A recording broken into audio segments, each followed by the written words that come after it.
सकाळी जेवण नंतर ज्यूस पीने का, दुपारी जेवण नंतर ताक पीने की, रात्रि जेवण नंतर दूध पीने का। आप बोलेंगे ये क्या चक्कर है?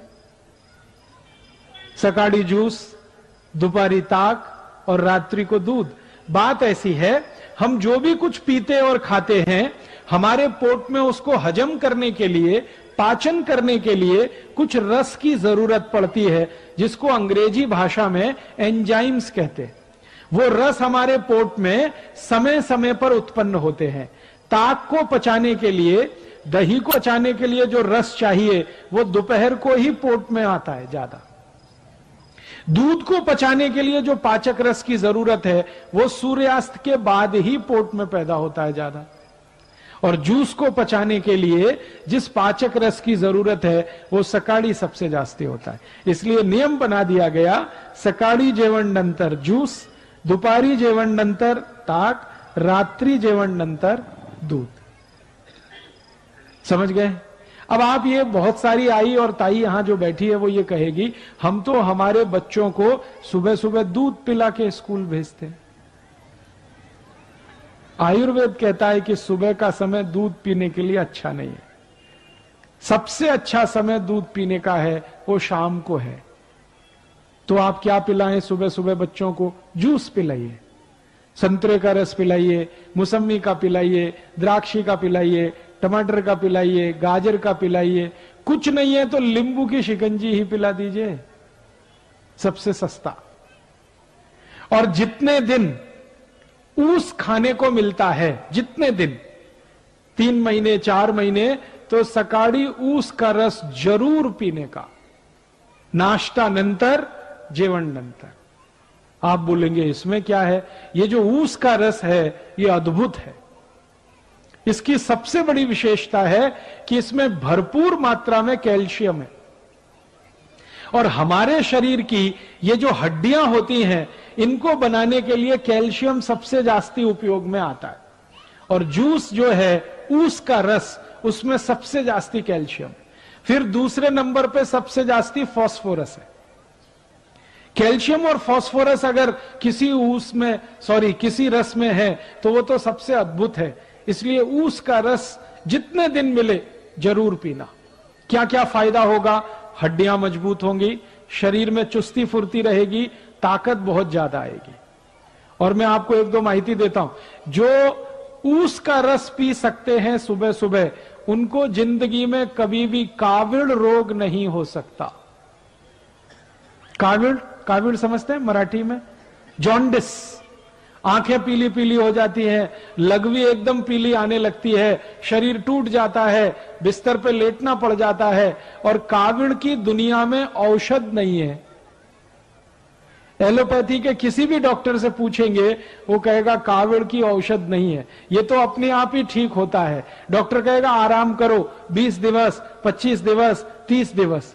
लेकिन इस काविड़ को होने नहीं देना, इसकी सबसे बड़ी ताकत है ऊस के रस में। तो ऊस का रस पिया सुबह सुबह, बहुत अच्छा होता है। और मैं इसलिए भी कह रहा हूं ऊस का रस पीने को कि सारे के सारे भारतीय नागरिक रोज सकाळी 1 गिलास ऊस का रस पिए, तो भारत के जो शेतकरी ऊस उत्पन्न करते हैं वो सब श्रीमंत और कोटिपति हो जाएं। आप बोलेंगे वो कैसे? अभी क्या होता है, जो शेतकरी ऊस उत्पन्न करते हैं वो सारा ऊस साकर कारखाने में जाता है। साकर कारखाना चलाने वाला तो कोटिपति और श्रीमंत हो जाता है, शेतकरी वहीं का वहीं रोडपति रह जाता है। मैंने संपूर्ण भारत का 3 बार प्रवास किया है, उत्तर, दक्षिण, पूरब, पश्चिम। जो भी शेतकरी ऊस उत्पन्न करते हैं सब गरीब हैं, रोडपति हैं।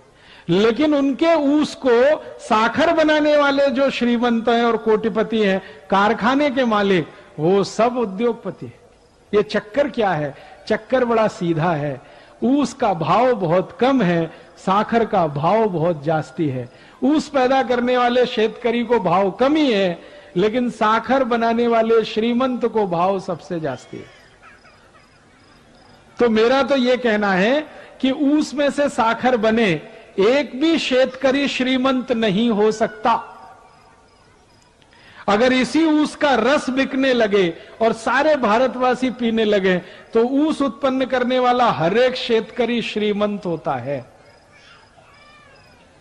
और एक फायदा होता है, अगर ऊस का रस पिए ना तो नपुंसकता की बीमारी कभी नहीं आती।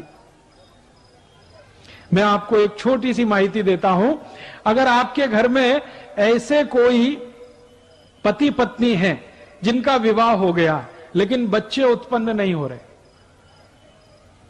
कभी किसी को भी हो सकती है, स्त्री में भी हो सकती है, पुरुष में भी हो सकती है, ऐसे किसी भी पति पत्नी को कहिए कि अगर बच्चा चाहिए तो ऊस का रस पियो। और क्या डालकर पियो? चूना डालकर पियो। चूना देखा है पान में जो लगाते हैं, वो चूना 1 ग्राम 1 गिलास ऊस के रस में मिला के 3-4 महीने से 5-6 महीने तक कोई भी पी ले, बड़े आराम से बच्चा हो जाएगा।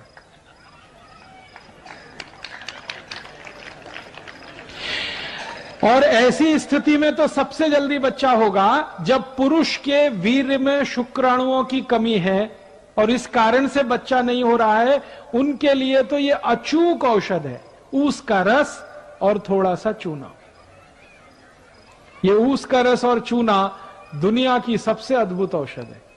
आप इसको पी सकते हैं, गुर्गे दुखने का अगर रोग है ना तो भी इसको पी लीजिए, गुर्गा दुखना कम कर देगा।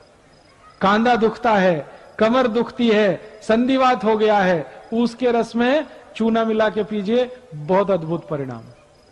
बार बार काविड़ होता है, ऊस के रस में चूना मिला के पीजिए, और अच्छे परिणाम। नपुंसकता है, शारीरिक कमजोरी है, उसमें भी ये काम करता है। तो मेरा कहना है आयुर्वेद का नियम, सकाळी जेवण नंतर जूस पीने का, तो ऊस का रस सबसे अच्छा।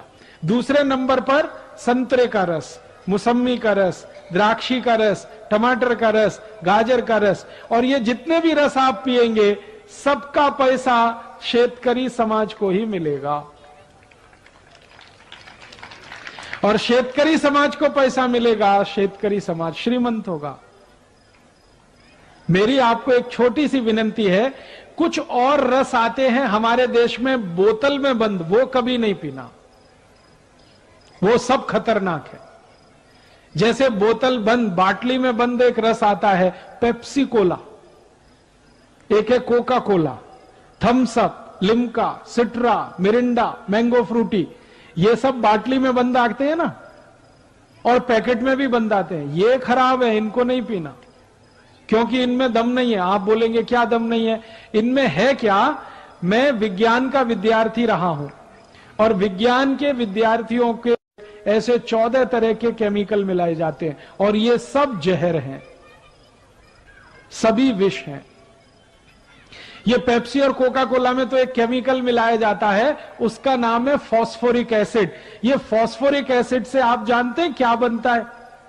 संडास साफ करने वाला हार्पिक।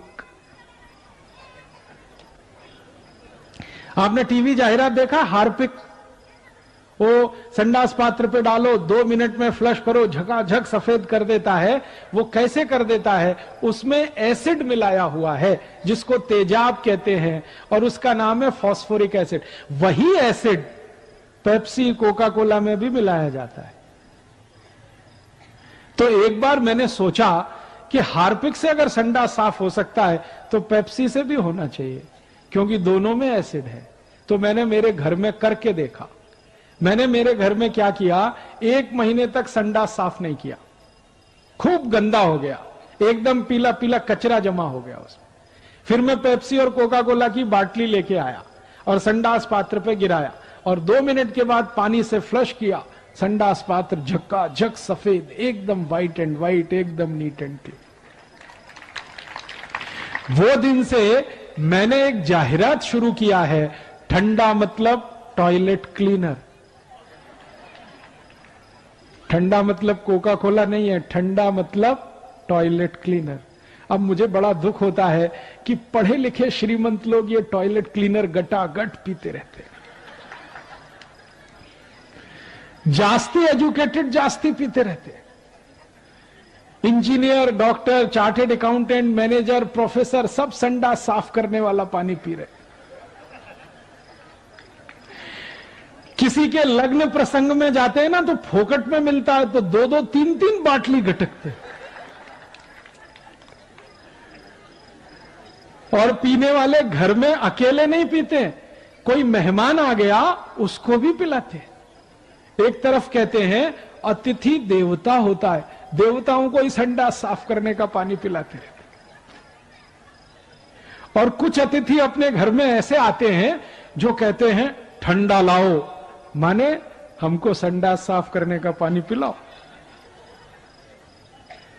मेरी आपको हाथ जोड़कर विनती है, ये Pepsi, Coke, Thums Up, Limca, Citra नहीं पीना, क्योंकि इसमें एसिड है। वो एसिड पेट को जलाता है, एसिडिटी पैदा करता है और सबसे तकलीफ। वीडियो पूरा देखने के लिए धन्यवाद। आपको यह जानकारी कैसी लगी कमेंट करके जरूर बताइएगा। अगर आपको वीडियो पसंद आया है तो लाइक करें और चैनल को सब्सक्राइब जरूर करें। धन्यवाद। जय हिंद, जय भारत।